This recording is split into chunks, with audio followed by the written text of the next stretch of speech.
Les vrilles de la vigne. Un recueil de nouvelles de Colette. Maquillage. À ton âge, si j'avais mis de la poudre et du rouge aux lèvres et de la gomme aux cils, que m'aurait dit ma mère? Tu crois que c'est joli ce bariolage, ce masque de carnaval, ces exagérations qui te vieillissent? Ma fille ne répond rien. Ainsi j'attendais, à son âge, que ma mère eût fini son sermon. Dans son mutisme seul, je peux deviner une certaine irrévérence, car un œil de jeune fille, lustré, vif, rétréci, entre des cils courbes comme les épines du rosier, est aisément indéchiffrable. Il suffirait d'ailleurs qu'elle en appelât à ma loyauté, qu'elle me questionnât d'une manière directe. « Franchement, tu trouves ça laid ? Tu me trouves laide ?» Et je rendrais les armes. Mais elle se tait finement et laisse tomber dans le froid mon couplet sur le respect qu'on doit à la beauté adolescente. J'ajoute même, pendant que j'y suis, quelque chose sur les convenances, et pour terminer, j'invoque les merveilles de la nature, la corolle, la pulpe, exemple éternel. Imagine-t-on la rose fardée, la cerise peinte ? Mais le temps est loin, où d'aigrelettes jeunes filles, en province, trempaient en cachette leurs doigts dans la jarre à farine, écrasaient sur leurs lèvres les pétales de géranium et recueillaient, sous une assiette qu'avait léchée la flamme d'une bougie, un noir de fumée, aussi noir que leur petite âme ténébreuse. Quelles sont à droite, nos filles d'aujourd'hui?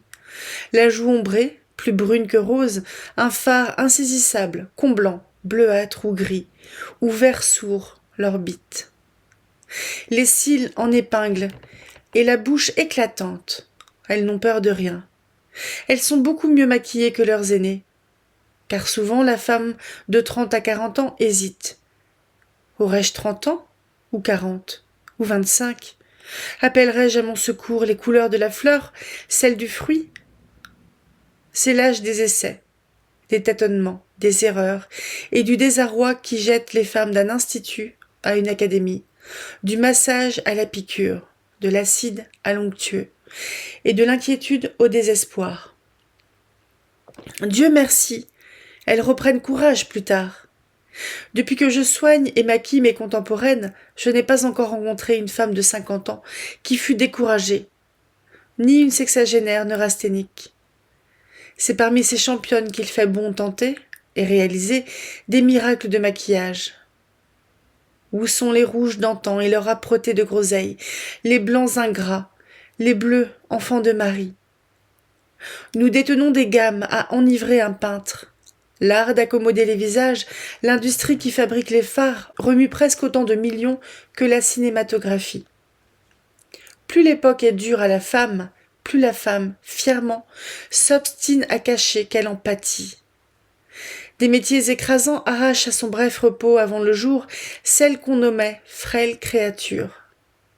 Héroïquement dissimulée sous son phare mandarine, l'œil agrandi, une petite bouche rouge peinte sur sa bouche pâle, la femme récupère, grâce à son mensonge quotidien, une quotidienne dose d'endurance et la fierté de n'avouer jamais. Je n'ai jamais donné autant d'estime à la femme, autant d'admiration que depuis que je la vois de tout près, depuis que je tiens, renversé sous le rayon bleu métallique, son visage sans secret, riche d'expression, varié sous ses rides agiles, ou nouveau et rafraîchi d'avoir quitté un moment sa couleur étrangère. Ô lutteuse, c'est de lutter que vous restez jeune. Je fais de mon mieux, mais comme vous m'aidez. Lorsque certaines d'entre vous me chuchotent leur âge véritable, je reste éblouie. L'une s'élance vers mon petit laboratoire comme à une barricade. Elle est mordante, populacière, superbe. « Au boulot! Au boulot !» s'écrie-t-elle. « J'ai une vente difficile. S'agit d'avoir 30 ans aujourd'hui, et toute la journée. »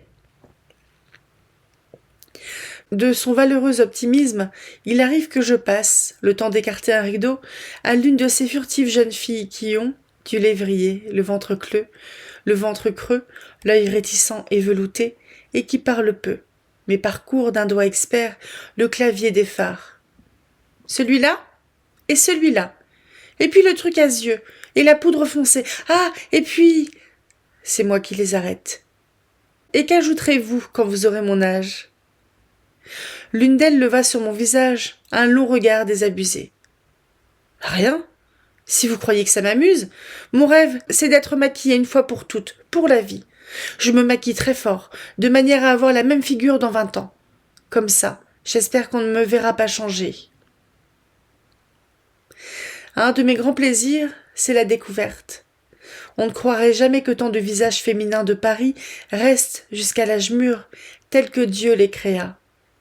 Mais vient l'heure dangereuse, et une sorte de panique, l'envie non seulement de durer, mais de naître. Vient la mer, le tardif printemps des cœurs, et sa force qui déplace les montagnes. Est-ce que vous croyez que...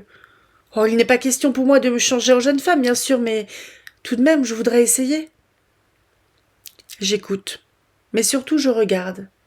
Une grande paupière brune, un œil qui s'ignore, une joue romaine un peu large, mais ferme encore.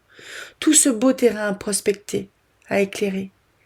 Enviez-moi, j'ai de belles récompenses après le maquillage. Le soupir d'espoir, l'étonnement, l'arrogance qui pointe, et ce coup d'œil impatient vers la rue, vers l'effet que ça fera, vers le risque. Pendant que j'écris, ma fille est toujours là.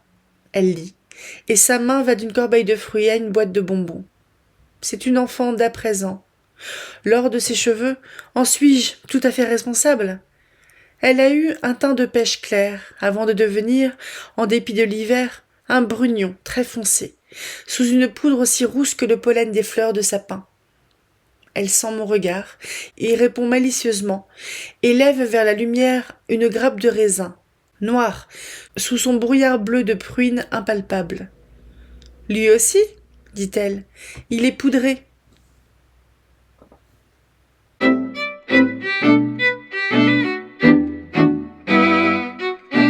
Belle de jour. La guêpe mangeait la gelée de groseille de la tarte. Elle y mettait une hâte méthodique et gloutonne, la tête en bas, les pattes engluées, à demi disparues dans une petite cuve rose aux parois transparentes. Je m'étonnais de ne pas la voir enfler, grossir, devenir ronde comme une araignée. Et mon amie n'arrivait pas. Mon amie si gourmande, qui vient goûter assidûment chez moi, parce que je chois ses petites manies, parce que je l'écoute bavarder, parce que je ne suis jamais de son avis. Avec moi, elle se repose. Elle me dit volontiers, sur un ton de gratitude, que je ne suis guère coquette, et je n'épluche point son chapeau ni sa robe, d'un œil agressif et féminin. Elle se tait. Quand on dit du mal de moi chez ses autres amis, elle va jusqu'à s'écrier. « Mes enfants, Colette est toquée, c'est possible, mais elle n'est pas si rosse que vous la faites. » Enfin, elle m'aime bien. Je ressens à la contempler ce plaisir apitoyé et ironique qui est une des formes de l'amitié. On n'a jamais vu une femme plus blonde, ni plus blanche, ni plus habillée, ni plus coiffée. La nuance de ses cheveux, de ses vrais cheveux, hésite délicatement entre l'argent et l'or. Il fallut faire venir de Suède la chevelure annelée d'une fillette de 6 ans, quand mon ami désira les chichis réglementaires qu'exigent nos chapeaux. Sous cette couronne d'un métal si rare, le teint de mon ami, pour ne point en jaunir, s'avive de poudre rose, et les cils, brunis à la brosse, protègent un regard mobile, un regard gris, ambré, peut-être aussi marron, un regard qui sait se poser, câlin et quémandeur, sur des prunelles masculines, câlines et quémandeuses. Telle est mon amie, dont j'aurais dit tout ce que je sais, si j'ajoute qu'elle se nomme Valentine avec quelques crâneries, par ce temps de brefs diminutifs où les petites noms des femmes, Tot, Mout, Loche, ont des sonorités de hoquet mal retenues. Elle a oublié, pensais-je patiemment. La guêpe, endormie ou morte de congestion, s'enlisait la tête en bas dans la cuve de délices. J'allais rouvrir mon livre, quand le timbre grelotta et mon amie parut. D'une volte, elle enroula à ses jambes sa jupe trop longue et s'abattit près de moi, l'ombrelle en travers des genoux, geste savant d'actrice, de mannequin, presque d'équilibriste, que mon amie réussit si parfaitement chaque fois. « Voilà 1 heure pour goûter. Vous êtes étonnante, vous qui vivez entre votre chien, votre chatte et votre livre. Vous croyez que le long me réussira des amours de robe sans que je les essaie? Allons, mangez et taisez-vous. Ça? C'est pas sale, c'est une guêpe. Figurez-vous qu'elle a creusé toute seule ce petit puits. Je l'ai regardée. Elle a mangé tout ça en 25 minutes. Comment? Vous l'avez regardée? Quelle dégoûtante créature vous êtes tout de même. Non merci, je n'ai pas faim. Non, pas de thé non plus. Alors je sonne pour les toasts. Si c'est pour moi, pas la peine. Je n'ai pas faim, je vous dis. Vous avez goûté ailleurs, petite rosse? Parole. Non. Je suis toute chose. Je ne sais pas ce que j'ai. Étonnée, je levai les yeux vers le visage de mon ami, que je n'avais pas encore isolé de son chapeau insensé, grand comme une ombrelle, hérissé d'une fusée épanouie de plumes, un chapeau feu d'artifice, grandes eaux de Versailles, un chapeau pour géante qui eût accablé jusqu'aux épaules la petite tête de mon ami, sans les fameux chichis blonds suédois. Les joues poudrées de rose, les lèvres vives et fardées, les cils raidis, lui composaient son frais petit masque habituel. Mais quelque chose, là-dessous, me sembla changé, éteint, absent. En haut d'une joue moins poudrée, un sillon mauve gardait la nacre, le vernissait de larmes récentes. Ce chagrin maquillé, ce chagrin de poupée courageuse, me remua soudain, et je ne pus me retenir de prendre mon amie par les épaules, dans un mouvement de sollicitude qui n'est guère de mise entre nous. Elle se rejeta en arrière, en rougissant sous son rose, mais elle n'eut pas le temps de se reprendre et renifla en vain son sanglot. Une minute plus tard, elle pleurait, en essuyant l'intérieur de ses paupières avec la corne d'une serviette à thé. Elle pleurait, avec simplicité, attentive à ne pas tacher de larmes sa robe de crêpe de Chine, à ne pas défaire sa figure. Elle pleurait soigneusement, proprement, petite martyre du maquillage. « Je ne puis pas vous être utile ?» lui demandai-je doucement. Elle fit non de la tête, soupira en tremblant, et me tendit sa tasse où je versais du thé refroidi. « Merci, murmura-t-elle. Vous êtes bien gentil. Je vous demande pardon, je suis si nerveuse. » Pauvre gosse, vous ne voulez rien me dire? Oh, Dieu si, ce n'est pas compliqué, allez. Il ne m'aime plus. Il? Son amant? Je n'y avais pas songé. Un amant, elle? Et quand? Et où? Et qui? Cet idéal mannequin se dévêtait l'après-midi pour un amant? Un tas d'images saugrenues se levèrent, se couchèrent devant moi, que je chassais en m'écriant. Il ne vous aime plus? Ce n'est pas possible. Oh si, une scène terrible. Elle ouvrit sa glace d'or, se poudra, essuya ses cils d'un doigt humide. Une scène terrible, hier. Jaloux? Lui? Jaloux? Je serais trop contente. Il est méchant, il me reproche des choses, je n'y peux rien pourtant. Elle bouda, le menton doublé sur son haut col. Enfin, je vous fais juge, un garçon délicieux, et nous n'avons jamais eu un nuage en 6 mois, pas un accroc, pas ça. Il était quelquefois nerveux, mais chez un artiste. Ah, il est artiste? Peintre, ma chère, et peintre de grand talent. Si je pouvais vous le nommer, vous seriez bien surprise. Il a chez lui 20 sanguines d'après moi, en chapeau, sans chapeau, dans toutes mes robes. C'est d'un enlevé, d'un vaporeux. Les mouvements des jupes sont des merveilles. Elle s'animait, un peu défaite, les ailes de son nez mince brillantes de larmes essuyées et d'un commencement de coupe rose légère. Ses cils avaient perdu leur gomme noire, ses lèvres leur carmin. Sous le grand chapeau saillant et ridicule, sous les chichis postiches, je découvrais pour la première fois une femme, pas très jolie, pas laide non plus, fade si l'on veut, mais touchante, sincère et triste. Ses paupières rougirent brusquement. « Et qu'est-ce qui est arrivé ?» risquai-je. « Ce qui est arrivé? Mais rien. On peut dire rien, ma chère. Hier, il m'a accueilli d'un air drôle, un air de médecin, et puis tout d'un coup aimable. « Ôte ton chapeau, chérie, me dit-il. Je te garde pour dîner, dis. Je te garde toute la vie si tu veux. » C'était ce chapeau-ci, justement. Et vous savez que c'est une affaire terrible pour l'installer et le retirer. Je ne savais pas. Mais je hochais la tête, pénétrée. Je fais un peu la mine, il insiste, je me dévoue. Je commence à enlever mes épingles et un de mes chichis reste pris dans la barrette du chapeau. Là, tenez. Ça m'était bien égal, on sait que j'ai des cheveux, n'est-ce pas? Et lui mieux que personne. C'est pourtant lui qui a rougi, en se cachant. Moi j'ai replanté mon chichi, comme une fleur, et j'ai embrassé mon ami à grands bras autour du cou, et je lui ai chuchoté que mon mari était au circuit de Dieppe et que... Vous comprenez? Il ne disait rien. Et puis, il a jeté sa cigarette et ça a commencé. Il m'en a dit... Il m'en a dit... À chaque exclamation, elle frappait ses genoux de ses mains ouvertes, d'un geste peuple et découragé, comme ma femme de chambre quand elle me raconte que son mari l'a encore battue. Il m'a dit des choses incroyables, ma chère. Il se retenait d'abord et puis il s'est mis à marcher en parlant. Je ne demande pas mieux, cher ami, que de passer la nuit avec vous, ce toupet. Mais je veux ce que vous devez me donner, ce que vous ne pouvez pas me donner. Quoi donc, Seigneur? Attendez, vous allez voir. Je veux la femme que vous êtes en ce moment, la gracieuse, longue petite fée couronnée d'un or si léger et si abondant que sa chevelure mousse jusqu'aux sourcils. Je veux ce teint de fruits mûris en serre, et ces cils paradoxaux, et toute cette beauté école anglaise. Je vous veux, tel que vous voilà, et non pas tel que la nuit cynique vous donnera à moi. Car vous viendrez, je m'en souviens, vous viendrez, conjugale et tendre, sans couronne et sans frisure, avec vos cheveux épargnés par le fer, tout plats, tordus en natte. Vous viendrez petite, sans talons, vos cils déveloutés, votre poudre lavée. Vous viendrez désarmé et sûr de vous, et je resterai stupéfait devant cette autre femme.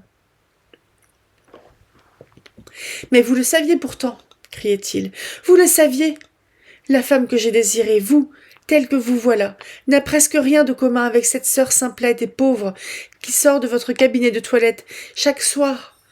De quel droit changez-vous la femme que j'aime? Si vous vous souciez de mon amour, comment osez-vous défleurir ce que j'aime? Il en a dit. Je ne bougeais pas. Je le regardais, j'avais froid. Je n'ai pas pleuré, vous savez, pas devant lui. C'était très sage, mon enfant, et très courageux. Très courageux, répéta-t-elle en baissant la tête. Dès que j'ai pu bouger, j'ai filé.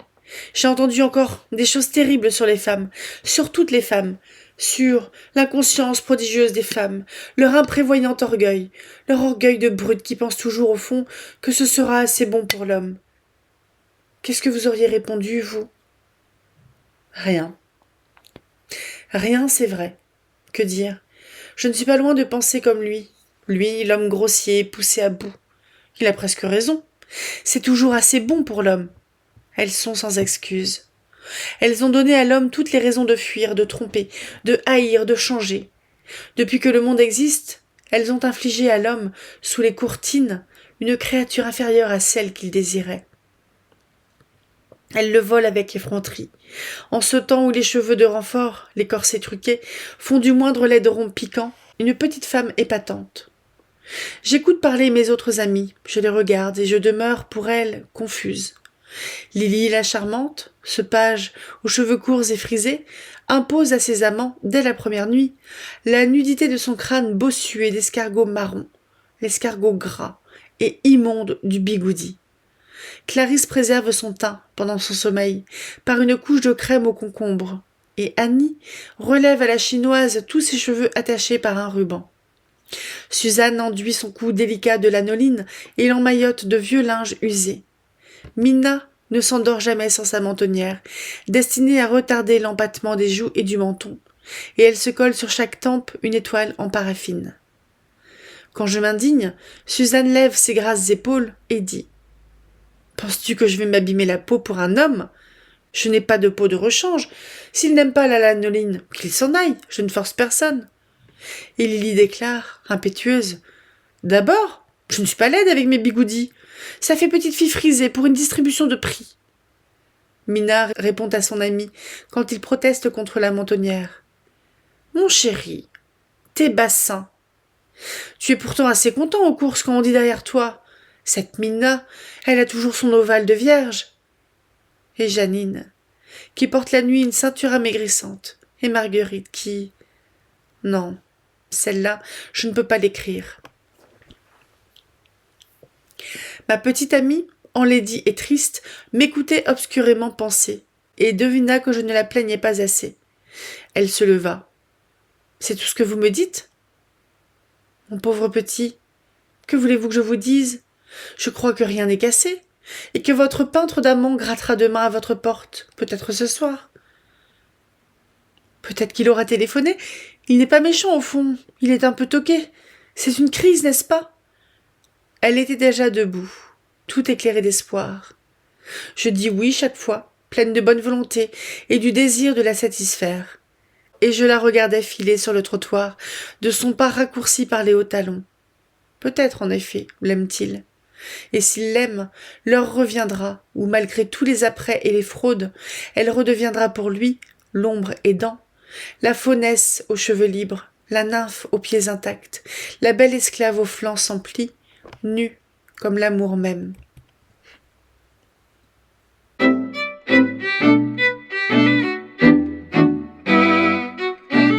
De quoi est-ce qu'on a l'air ?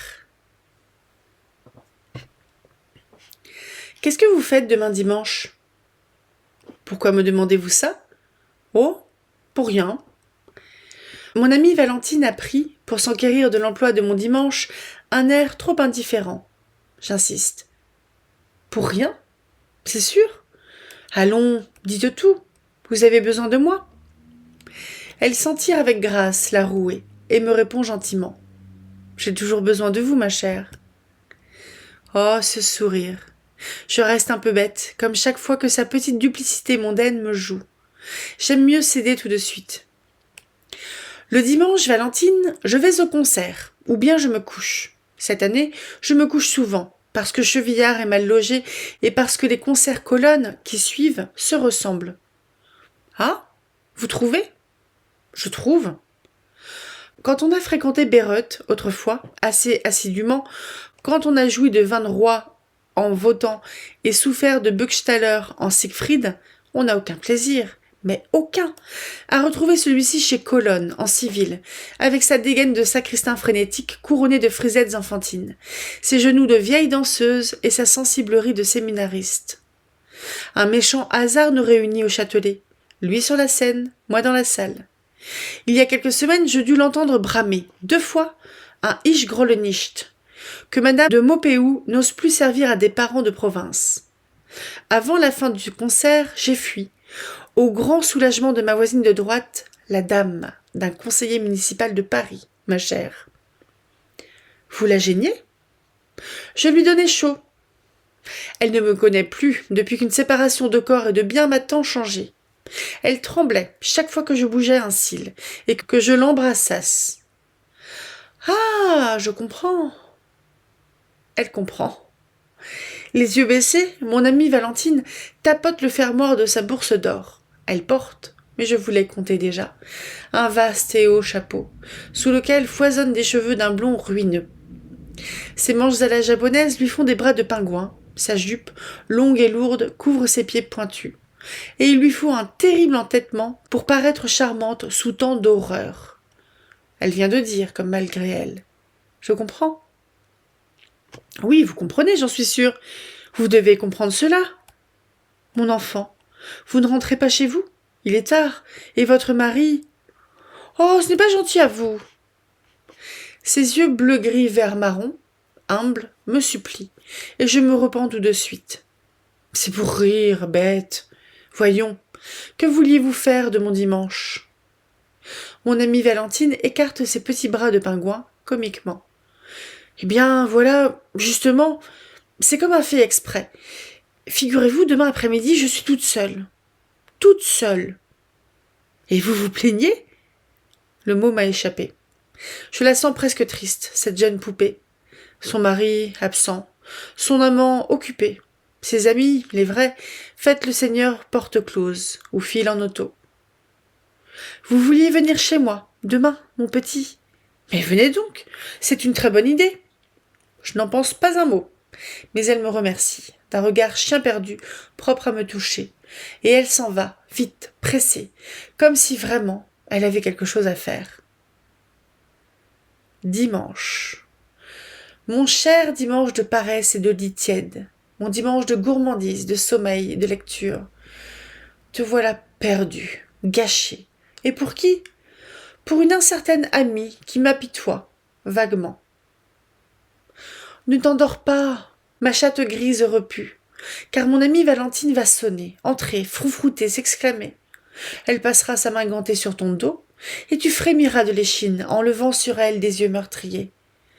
Tu sais qu'elle ne t'aime guère, toi, ma campagnarde à fourrure rase. Elle s'extasie devant les angoras qui ont des pèlerines de collet et des favoris comme Chauchard. Parce que tu l'as griffée un jour, elle s'écarte de toi. Elle ignore ta petite âme violente, délicate et vindicative, de chatte bohémienne. Dès qu'elle viendra, tourne-lui ton dos zébré, roule-toi en turban contre mes pieds, sur le satin éraillé par tes griffes courbes qui ont la forme des épines d'églantier. Chut, elle a sonné, la voici. Elle grelotte et pose au hasard sur ma figure son petit nez glacé. Elle embrasse si mal. Seigneur, votre nez a perdu connaissance, ma chérie. Asseyez-vous dans le feu, je vous prie. Ne riez pas. C'est terrible dehors. Avez-vous de la chance tout de même d'être couché? 4 degrés sous zéro. Tout le monde va mourir.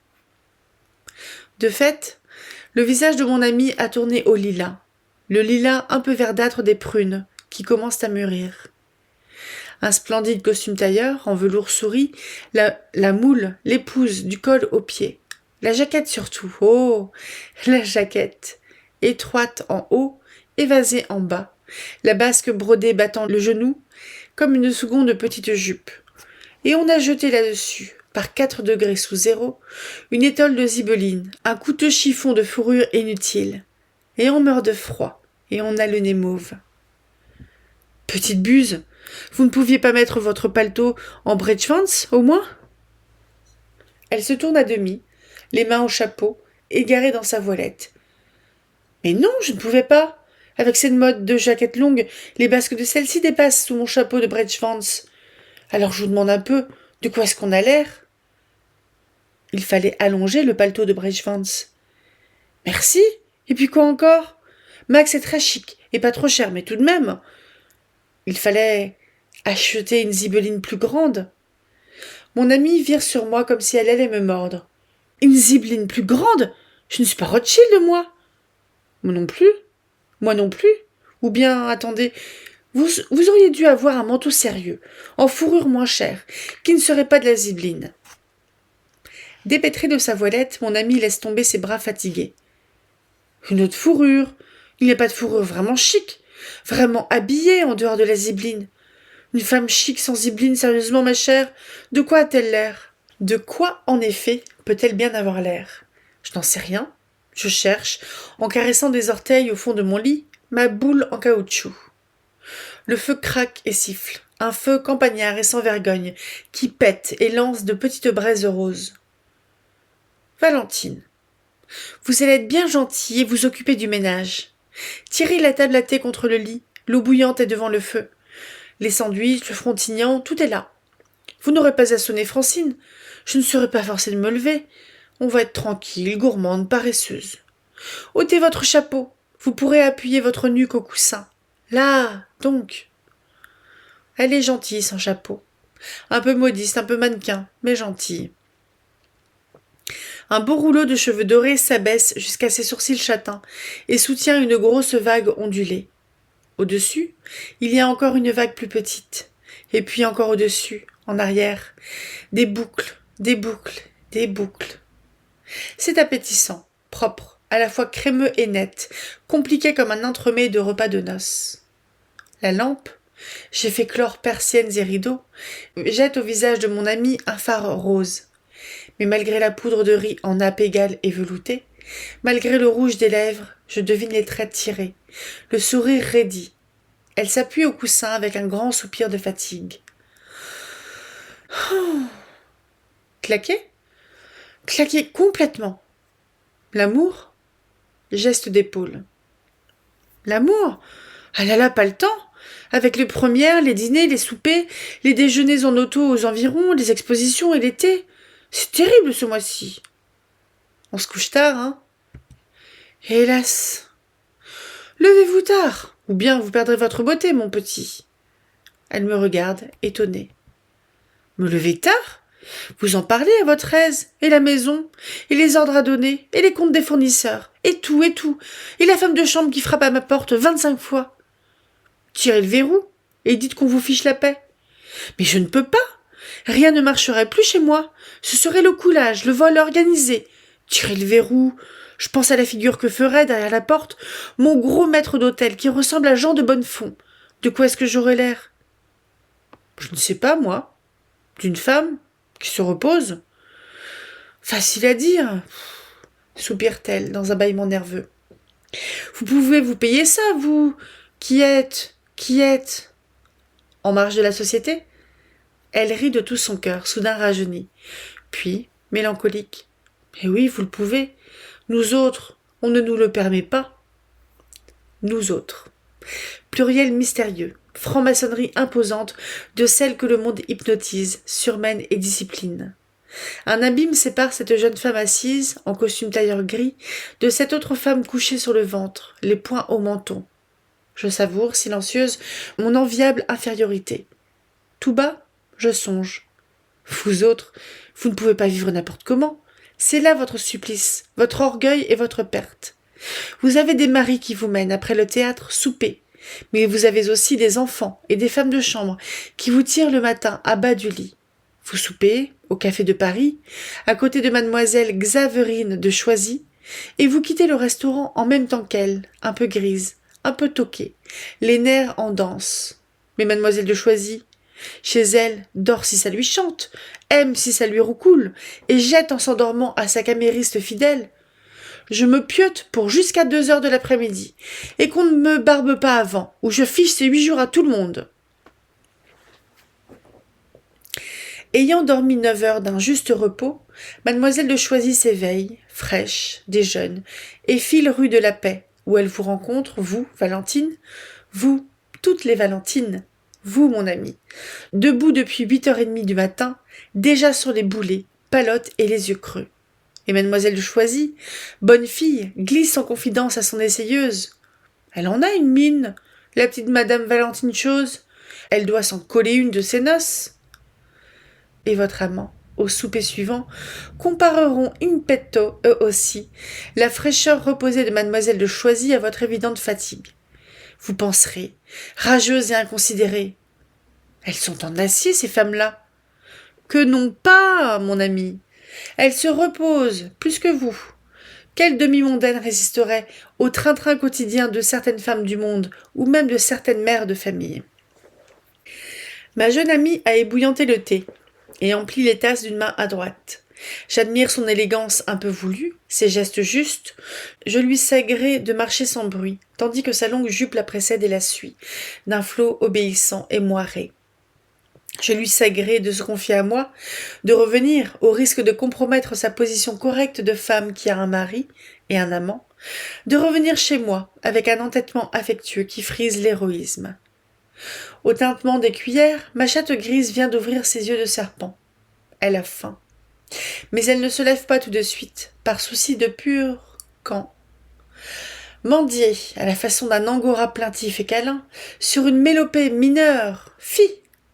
De quoi est-ce qu'elle aurait l'air, comme dit Valentine. Je lui tends un coin de toast brûlé, qui craque sous ses petites dents de silex d'un blanc bleuté, et son ronron perlé double celui de la bouilloire. Durant une longue minute, un silence quasi provincial nous abrite. Mon ami se repose, les bras tombés. « On n'entend rien ?» chuchote-t-elle avec précaution.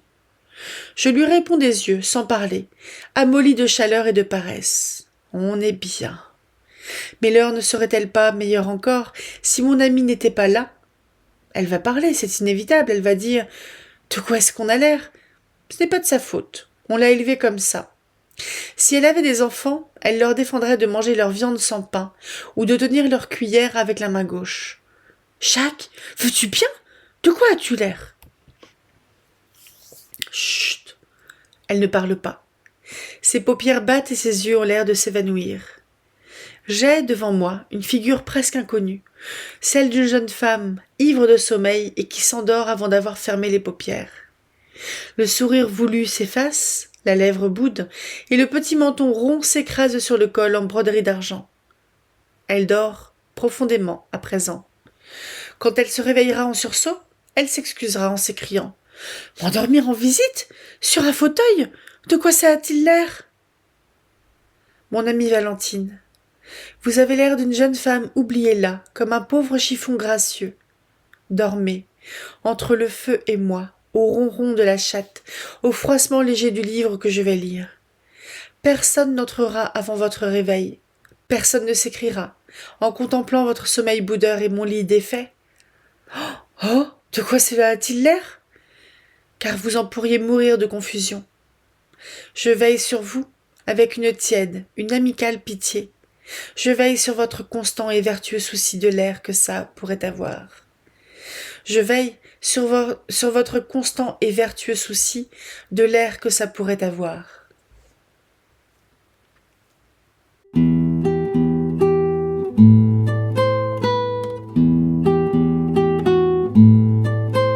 Bonjour et bienvenue dans ce nouveau vlog lecture sur les vrilles de la vigne de Colette.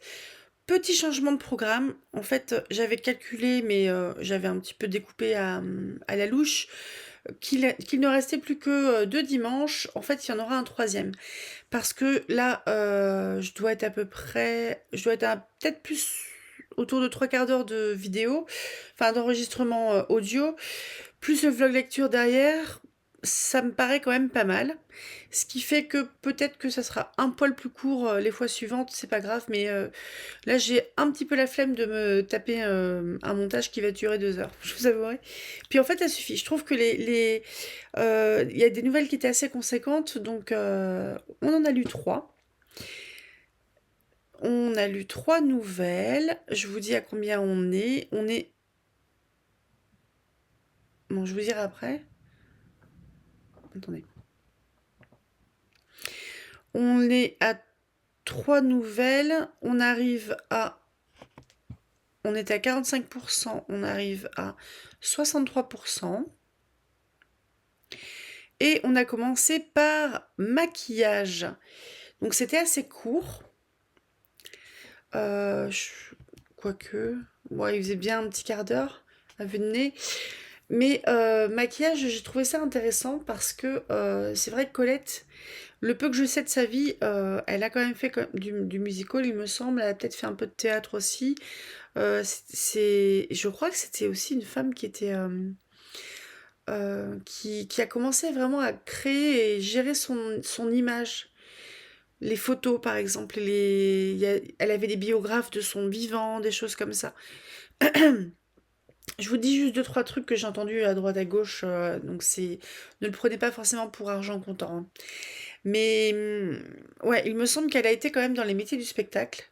Et dans les métiers du spectacle, il faut, entre guillemets, ouais, injonction, il faut être belle pour les femmes. Et j'ai trouvé ça assez intéressant, sa nouvelle sur le maquillage.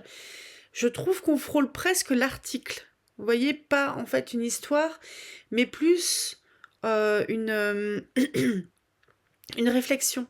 Je trouve que ça colle pas tout à fait à une nouvelle qui raconte une histoire, mais qu'on est plus sur... en gros, ces pauvres femmes qui ont un peu des injonctions de ne pas vieillir et qui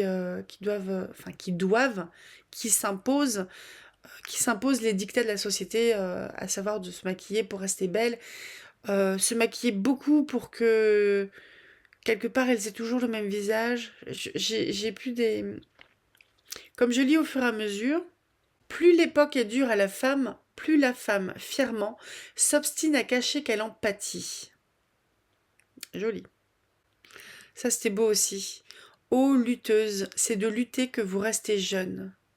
J'ai pas le souvenir, en fait, que Colette ait exercé une activité de maquilleuse. Peut-être que ça a été le cas. Peut-être qu'on est plus dans une vraie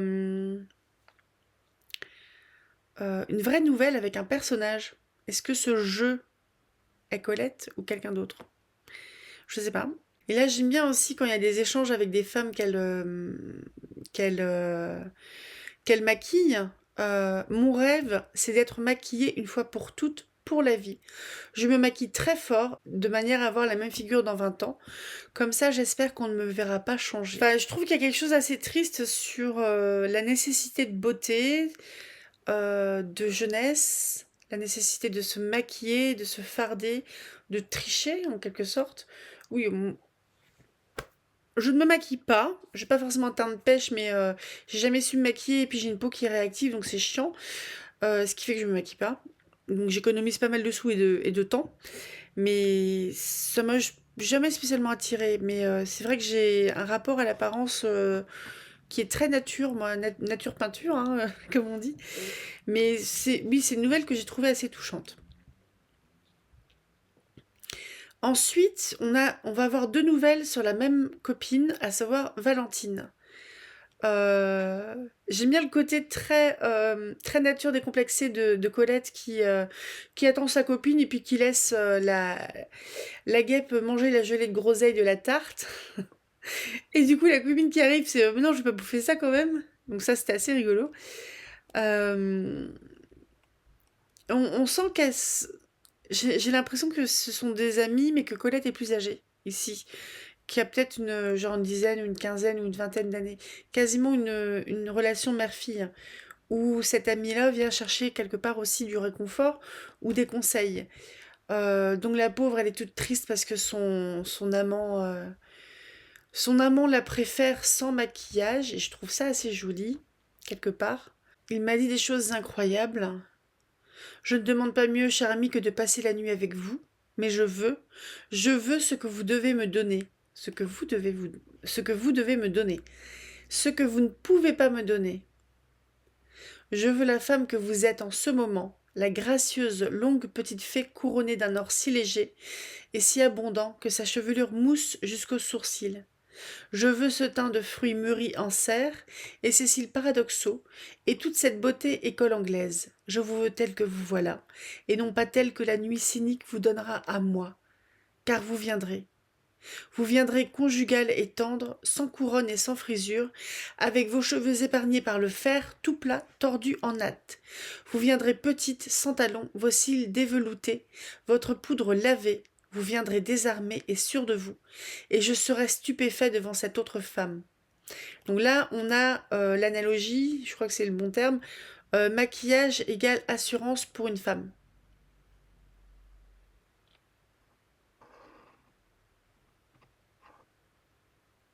De quel droit changez-vous la femme que j'aime? Si vous vous souciez de mon amour, comment osez-vous défleurir ce que j'aime?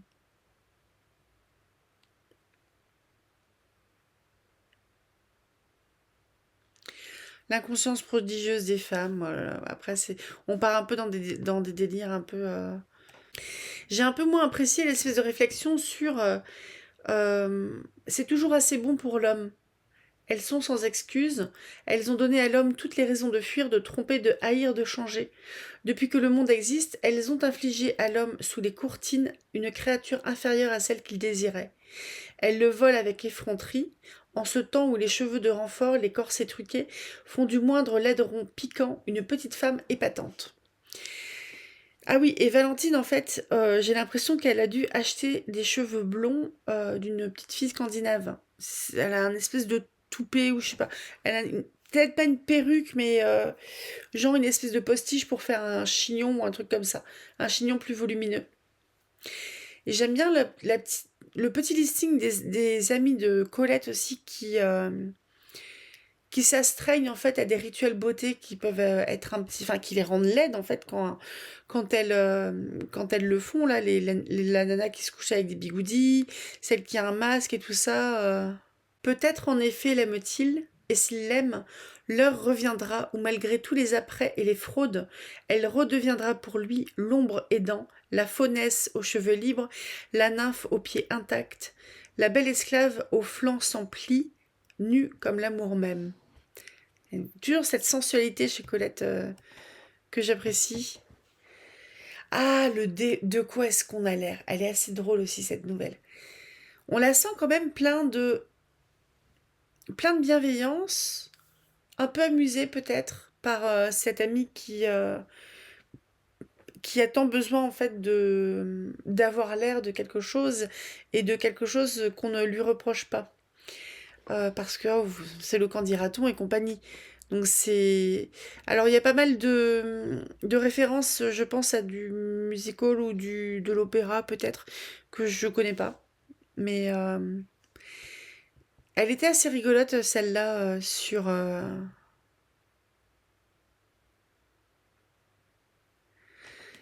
sur le candidaton, sur Colette qui veut rester en pilou-pilou au fond de son lit parce qu'il fait froid et dormir avec ses chats et juste tendre la main pour grignoter. C'est peut-être sur la fin de sa vie qu'elle a écrit ça, hein. Et comment elle sacrifie son dimanche en fait à sa copine, c'est assez rigolo. Mon cher dimanche de paresse et de lit tiède, mon dimanche de gourmandise, de sommeil, de lecture, te voilà perdu, gâché, et pour qui? Pour une incertaine amie qui m'apitoie vaguement.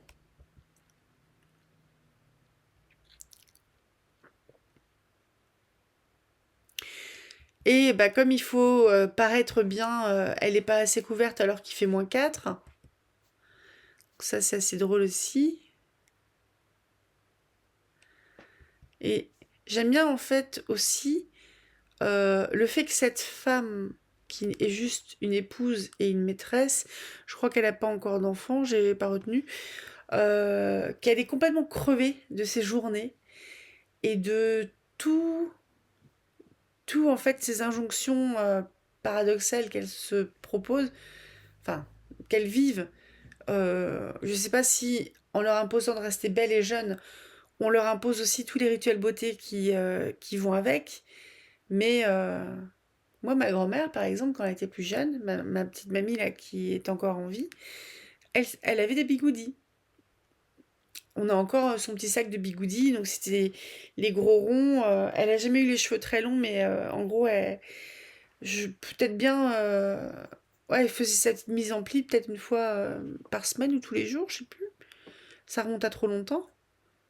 Elle saurait pas le dire non plus maintenant, mais